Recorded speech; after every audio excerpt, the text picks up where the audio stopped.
up, everybody? Welcome back. First of all, killing two birds with one stone. So we're gonna be talking about Google Fi and what to expect if you were to cross the 22 gigabyte threshold and get Throttle. And so I did some speed tests, which are going to pop up on the screen a little bit later. But also, I am actually recording video from the Google Pixel 5. And the audio is from the microphone. As you guys can see, I don't have any mic connected to it. So this is raw audio sound from the microphones on the Pixel 5 and the footage from a Google Pixel 5. So here's the thing. Speed test's up now. So in the first speed test, you're going to see literally what I was getting on Google Fi with their 5G connection, which is low band 5G. And the speeds are pretty decent for what I do on my smartphone. Nothing wrong with that. A little bit after this, you'll see what the throttling video looks like. And so this is probably one of the biggest things that I would say to Google Fi if, I was like part of like some sort of team or, some sort of group that gave them some insight on what they can do better. This 22 gigabyte throttle is going to be a problem for some people, okay? Now, this only applies to their unlimited plan. If you're on their Google Fi Flex plan, it's an even bigger problem, but I firmly believe that the Flex plan is for those people who rarely use data at all. So they can have a pretty much small bill and be able to control their monthly spending. But for those people that are heavy data users, they know that the only benefit they're going to get on Google Fi is subscribing to their unlimited plan, which is $70 a month for a single line. It will become a problem at 22 gigabytes and then throttled, not deprioritized, okay?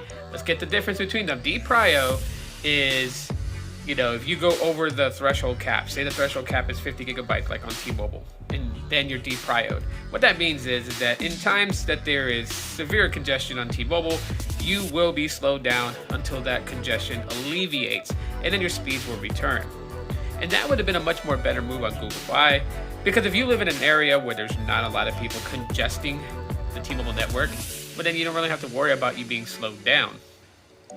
And that's the thing. T-Mobile customers, I think it's not T-Mobile customers. I think it's Metro by T-Mobile customers get 50 gigs before they're slow. Well, not slow, but deprioed. I think T-Mobile, there's not a cap. I could be wrong. Somebody that has T-Mobile, please post in the comments to verify that. But with Google Fi, they throttle. Okay, so they slow you down after 22 gigabytes. I'd say roughly about like at 24 gigabytes, because the first speed test, I was already over the 22 gigabyte cap, but I was still getting full high-speed data. And I waited a while just for them to catch up with how much data I've used. I think I was already at 24 gigs, and then I was throttled. 128 kilobits per second, which is absolutely slow. Like, you're not gonna do much with 128 kilobits per second, except like browse your social apps. Okay, so like you'll be able to get on Facebook and stuff like that just fine. Loading pictures may take a little bit more time for them to load, just because it's pretty slow speeds. But like watching stuff is not going to be in the best resolution and buffer and all kinds of other stuff. So yeah. Literally what I would say to Google Fi, Metro by T-Mobile has a 50 gig cap. I think that Google Fi, being who they are,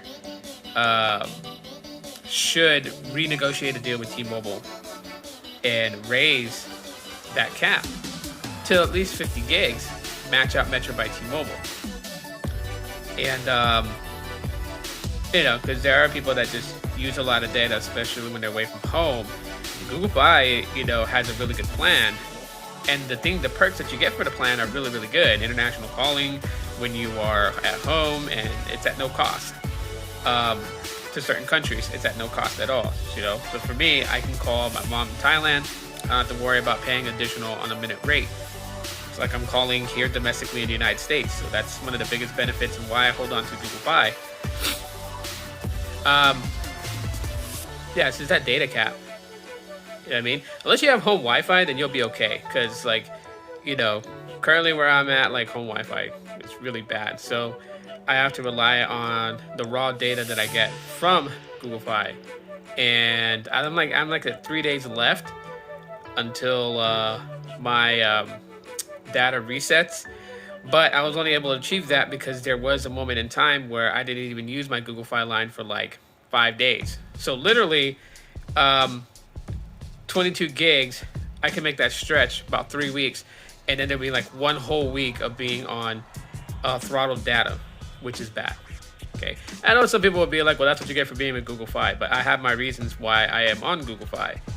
I need, for me, and this is just for me, so, you know, I'm not saying that everyone has to be on Google Fi. I'm just saying that this is why it works for me.